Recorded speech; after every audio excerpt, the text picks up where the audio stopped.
What's up everyone, welcome back to the channel, welcome back to a brand new year. Last year was super crazy, and what a better way to knock off the year and start off the year than to do another SWI. I haven't even done these in so long, and I try not to do these towards the end of the year, but because it is January 1st, I figured I might as well go find the best SWIs or the most popular SWIs that I've done, which if you don't know what a SWI is, it's a still worth it video. I want to go back to the best and most popular ones I did of 2019, refresh them, see what's changing with these specific phones and devices, so you guys have a better idea. I'm not going to do the lowest viewed ones because nobody's going to watch those. And because a ton of people are so interested in the Galaxy S8, and there's been a lot of development with the S8 and actually some negative things too, I hate to say it. But regardless, looking at the body of this thing, I can tell you right now, I think the Galaxy S8 really defined the 2010s, and I made that video of the best phones of 2010 decade or whatever, and I put the Galaxy S8 in there because I personally do feel like this phone brought a ton when it came out. Now this thing came out in March of 2017. Now to give you an idea, this was right after the Galaxy S7, right after the iPhone 7 and 7 Plus,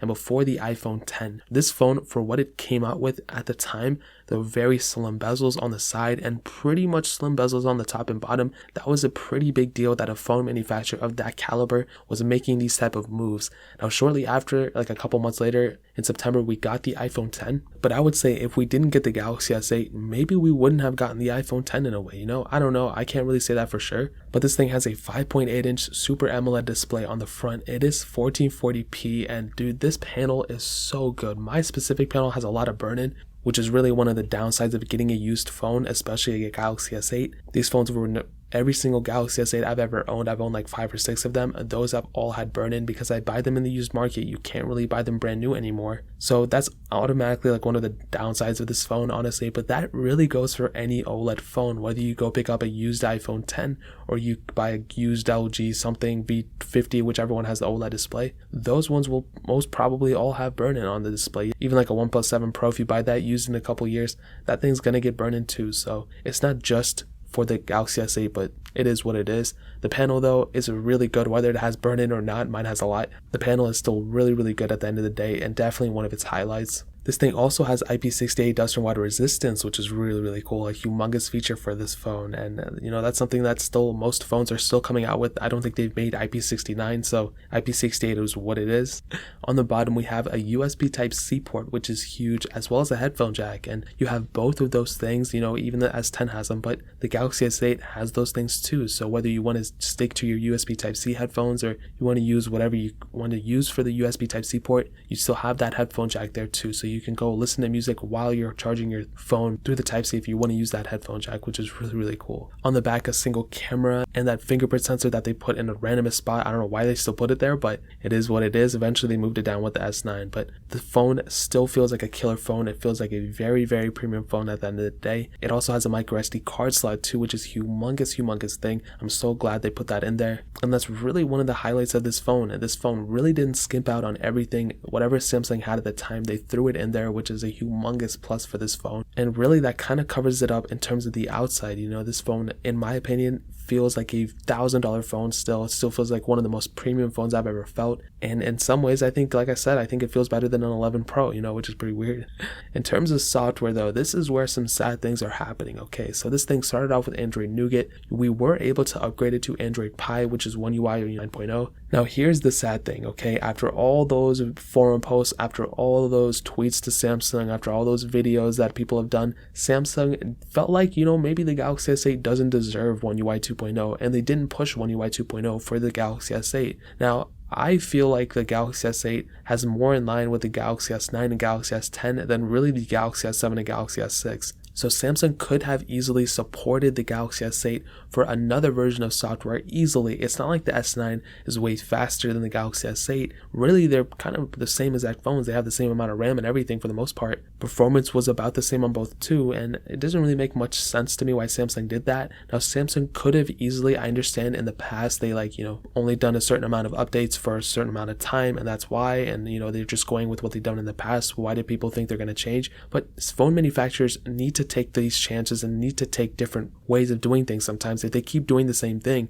they're never going to grow, really. They're just going to stay the same. Now Samsung makes a ton of money, so they probably don't care. But for a majority of Galaxy S8 users, I think it would have been really cool if they were able to get the One UI 2.0 update. but it is what it is. We're just kind of barking up a tree. They're not going to change it now, but I feel like they could have at the time. So in terms of software, stock software, we're pretty much already outdated. One UI 2.0 is not coming out for this thing, but what I will tell you is that custom ROMs are still there. You can still root this thing. So at the end of the day, it is what it is, but I would probably tell you getting a Galaxy S8 and custom ROMing it is a humongous plus for this phone. You will be doing yourself a service for sure. Now, in terms of performance, this is kind of what we're working with. Okay, we have a Qualcomm Snapdragon 835 chipset, an octa-core CPU, an Adreno 540 GPU, and 4GB of RAM. Now, there were only one model of the Galaxy S8, which was the 64GB model, but like I said, you have that micro SD card slot, which was really, really good. Now, in terms of performance, as I've stated before, this phone still feels like a very fast phone to me when I'm opening things, closing things. Really, my only negative thing about this phone isn't even the performance,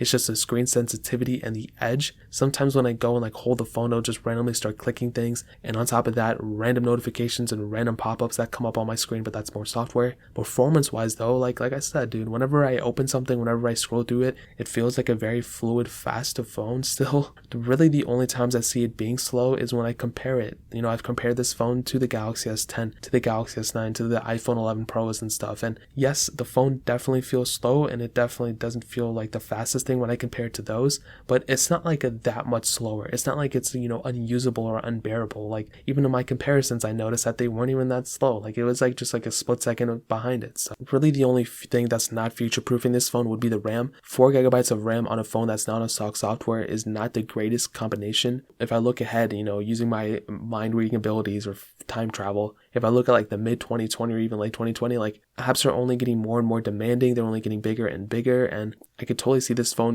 really kind of showing its age in the RAM management side, but in the performance side, once you have the app loaded, I don't really think you'll notice that big of a deal. So performance, in my opinion, is still one of the highlights of this phone for sure. Now, hitting on the camera, like I stated, a single camera sensor, which isn't that bad, I'll be honest. But looking at where we're at now, really that's the biggest downside of the camera. It doesn't have an ultra wide sensor, it doesn't have a telephoto lens. And with the Galaxy S11 or S20 coming out, whatever they're going to name it, that thing has 20 camera sensors on it. So we're already showing its age on this phone in the camera, whether the quality is great or not, which is kind of a sad thing to say. It has a single 12 megapixel camera. You are able to shoot 4K at 30 frames per second, no 4K at 60.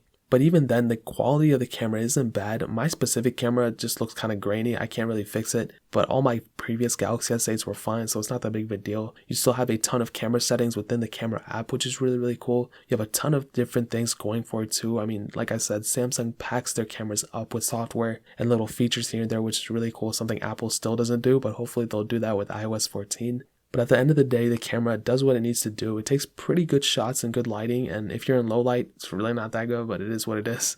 On the front, it has an 8 megapixel sensor. You can do 1440p videos on it, and at the end of the day, man, the camera is a camera. It just depends what you're taking the photo of. If you're taking a photo of a leaf, nobody's going to care.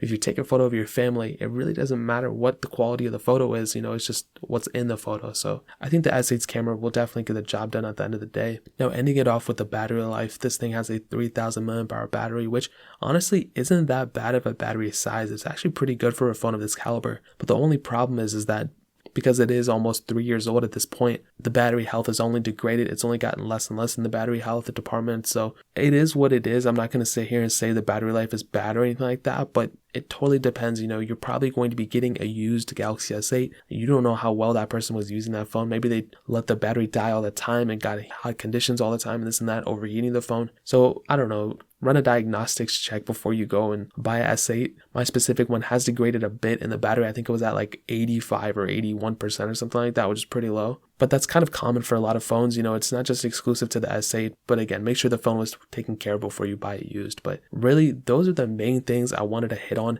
Really, the main issue I wanted to pinpoint was the One UI 2.0 update. It's not getting the next version of One UI 2.0. So the Galaxy S8 is dead in terms of software support from the stock vendor, which is Samsung. But you can always root and custom ROM this thing. And to answer the question, is the Galaxy S8 still worth it in 2020? 100% yes. This phone is still worth it in 2020. The build quality, the screen, the overall phone quality itself is worth it just in and of itself, let alone the performance, which is good, the micro SD card slot, the screen, that is amazing. The performance, which isn't that bad. Like I said, the RAM is really the only issue, but it's not even that big of a deal right now. And even the custom ROMing for this thing, dude, there's so many different choices you have going for it. And if you're in the market for a phone that costs like less than $200, you can probably get it for even cheaper than that when you get to mid 2020 or late 2020. I think this phone is still worth it without a doubt. So that pretty much covers it. If you want to pick up a Galaxy S8, I'll find the cheapest one on Amazon and link it down in the description below so you guys can get it from there and help support the channel at the same time. But that is pretty much it. If you guys have any other questions or anything, leave it down in the comment section as well.